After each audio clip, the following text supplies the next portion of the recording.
September was an exciting month for the world of music in Montreal. Our team set out to see the various cultures in the music scene. The mainstream music scene gives Canadian Indigenous artists the opportunity to share their identity with the world. I attended the Indigenous Beats panel at this year's Pop Montreal Symposium to find out how. Why do we have kind of this pop symposium on Indigenous artists? It's not about just indigenizing the artists. There's something happening here. Indigenous artists are demystifying themselves by placing their identity at the center of their music. Being a native artist can't get away from it. The revitalization of the Anishinaabe or the Ojibwe language is a large part of Miss Kwankwa's Rice's identity. It's something that I always felt pulled towards growing up, but I never really understood why or what this feeling was. In my community, there's a handful of speakers left, my grandmother included, but the language is very far gone. Rice plans on using music as a way to practice Anishinaabe and keep it alive through his lyrics. Write in English and translate to Anishinaabe, which doesn't always work because they're drastically different languages. He believes that listeners of this kind of music will spark interest for the Indigenous culture. I do think that it opens a dialogue. Like if people hear this band that incorporates Anishinaabe, they're going to ask questions about it. They're going to wonder, like, what's the deal here? R&B duo Flow Show has set out on an anti-bullying campaign called Step Up. Our reporter Justin Ferrara has more.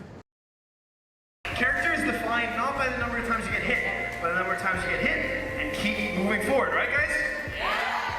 James Floriani is one half of Flow Show, a musical act that wants to use their music for more than just making listeners' heads bob. It is a motivational movement for youth in which we try to inspire youth to kind of build the 3 C's, which are confidence, character, and coping mechanisms. If you believe that being active or playing sports can affect you in a positive way, stay up! Stay up! The Stay Up campaign deals with the issue of depression from multiple angles and aims to offer a varied strategy of attack that James thinks yields better results. So we go into elementary schools and high schools and we give an hour and a half presentation mixed in from motivational speaking, music, and interactive workshops with age-appropriate activities.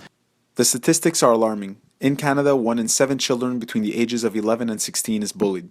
James was compelled to put all his energy into this when a young boy he coached took away his own life. That was one thing that really got to me personally, and I felt like if I can maybe even help one kid in a similar situation who feels like, who's an outsider and who feels not comfortable in their own skin, if I can, me and my partner, if we can kind of get in there and help at least one kid out, then my time would be worth it. Through his music and his Stay Up campaign, he's convinced he's making a difference because he believes that youth responds best to youth. Yeah, we've gotten a lot of positive feedback. Everywhere we go, it seems like kids and youth, they really buy into what we're saying and what we're doing, and they really, I think, grasp the whole concept of the Stay Up campaign. In the past couple of years, stories about suicide and bullying have become prevalent on social media platforms like Facebook. The numbers are overwhelming but not irreversible, at least not if James Floriani has something to do about it. For Concordia News, I'm Justin Ferrara. How does one go from creating concerts to opening a hot dog joint? Our reporter Thierry Tardif set out on a culinary journey.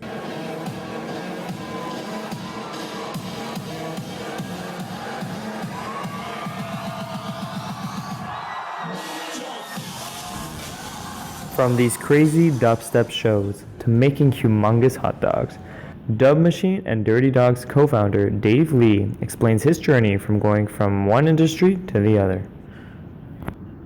Dave explained that he was interested in what his soon-to-be partner Evan Goodman was doing by making dubstep shows.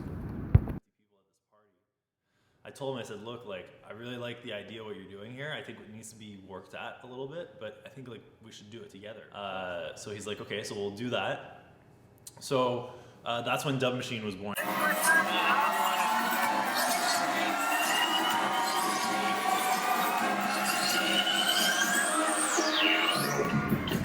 And the success was surreal.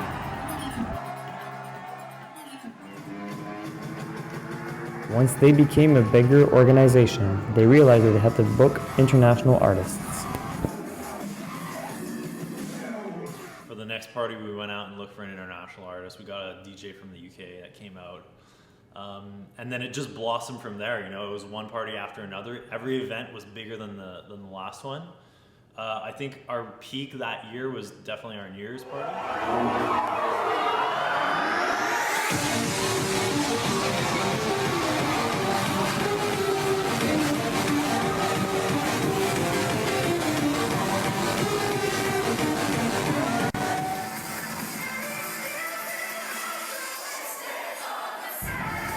Following the New Year's party, they were able to book bigger artists such as Skrillex and Scream.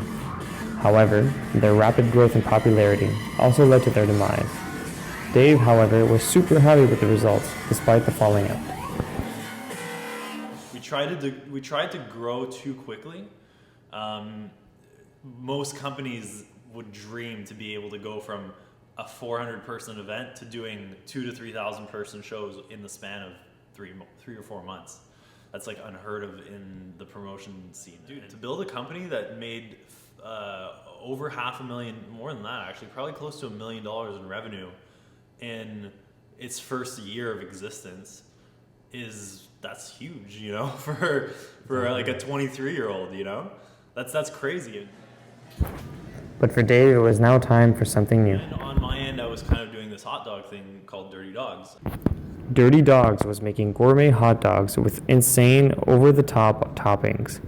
They started in a friend's basement and even using current pubs' kitchens to sell their product. They realized there was potential and they ventured to open their own restaurant. Then we kind of decided, we're like, okay, well, maybe we should find a spot. And we ended up finding a spot on Mount Royal. They opened their restaurant a year ago, and the sales were off the charts. They decided to revamp the restaurant, making a new logo and as well as reformatting the kitchen in order for it to be better for the customers as well as better for the workers. Dave's reasons as to why he was so into the Dirty Dogs idea is because he believed in the project. I decided to do it because I had a passion for the idea that we had, and I knew that what we had was something that Montreal didn't have at all, and let alone a lot of other cities in Canada don't have gourmet hot dog restaurants. So Dave believes that there is no way that one person can stay in one industry. If you reserve yourself for one type of job or one type of industry, then you're never going to learn anything. You're just going to only be good at one thing the rest of your life. It's been a pleasurable adventure here at Dirty Dogs, and it's one hell of a meal. For Concordia News, I'm Thierry Tardif. Montreal's biggest block party, also known as Montreal's Rock and Roll Marathon, rolled into town. Our reporter Brayden, Jagger, Haines reports. Montrealers aren't strangers when it comes to loud rock and roll music and crowds. At first glance, this scene looks all too familiar, until you notice the running shoes, sports gear, and medals around the spectators' necks. The 25th annual Oasis Rock and Roll Marathon rolled into town, bringing 34,000 runners and live music.